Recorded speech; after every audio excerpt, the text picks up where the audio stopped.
following is a public service message from Pathological Liars Anonymous. We put together of 30 counties with the highest infection rates in the country, starting with the highest. As of yesterday afternoon, every county with one exception voted for President Trump. And most of these counties voted for him by 40 points or more.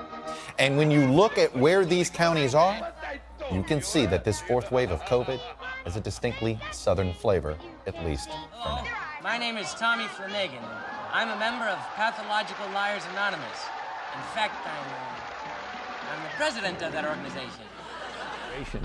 As the data accumulated with our own cohorts, Chuck, from the CDC, as we were looking at it, was only in mid to late July that it became very, very clear that we were starting to see a diminution of waning of protection against infection and the slightest hint, if any, of waning of protection for hospitalization and death. So it was at that point that we decided we're going to plan to go at the feasible time in September, the week of September the 20th, to start rolling it out. And that's where we got with the 8th. I didn't always lie. No, when I was a kid, I told the truth. But then one day I caught stealing money out of my mother's purse, and I lied. I told her it was homework, that my teacher told me to do it, and she got fired. Yeah, that's what happened. As I said, we're sticking with that for now. We're not changing it, but we are very open to new data as it comes in. We're going to be very flexible about it. So after that, lying was easy for me. Lied about my age and joined the Army. I was 13 at the time. Yeah. I went to Vietnam, and I was injured catching a mortar shell in my teeth. And they made me a 3-star general. But now, in some of the country, for almost as long as a month, cases among children have doubled basically since the start of August to 20 days in. Over a 19-day period, we saw cases in children double. And then I got a job in journalism, writing for the National Geographic. Yes, I was making $20,000 a month. Are we headed for basically more increases in cases as school and this virus circulates?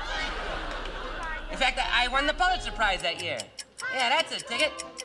Well, that's possible, Chuck, but I believe we can avoid it. I mean, you can avoid it by protecting the children. We want to get them back in the classroom. I mean, we've been through that now for a while, that the deleterious effects of keeping kids physically out of the class regarding psychological, mental, and social development. But we want to do it safely. And there is a safe way to do that. You surround the children with people who are eligible to be vaccinated and who get vaccinated. Teachers, school personnel, the students from 12 and older who are eligible to be vaccinated right now, to get them vaccinated, and then abide by the CDC. Yeah, that's who I am. But are we past the point of defeating this pandemic? Are we now, is it now an endemic, and we're gonna have to just all learn to live with it? Well, in some respects, yes, but mostly no. I didn't always lie. No, I used to tell the truth. But then one day I told a lie and I got away with it. And let me tell you why I say no, Chuck.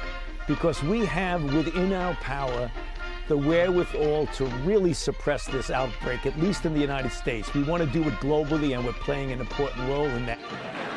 They got mad at me for not telling them sooner. And they kicked me out of the house.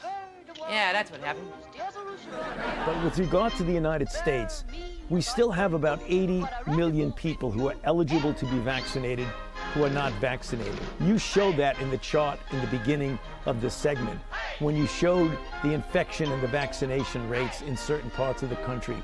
If we really got the overwhelming majority of those 80 million people vaccinated, you would see a dramatic turnaround in the dynamics of the... Then I drifted for a while. I landed a job. Yeah, as a stockbroker. In India. And I was about to make an investment in a cow. I mean, to me, it just is astounding. We're dealing with a public health crisis, and there's still divisiveness about things like mandating and masks and things like that. Let's crush this outbreak and put those divisiveness and those differences aside.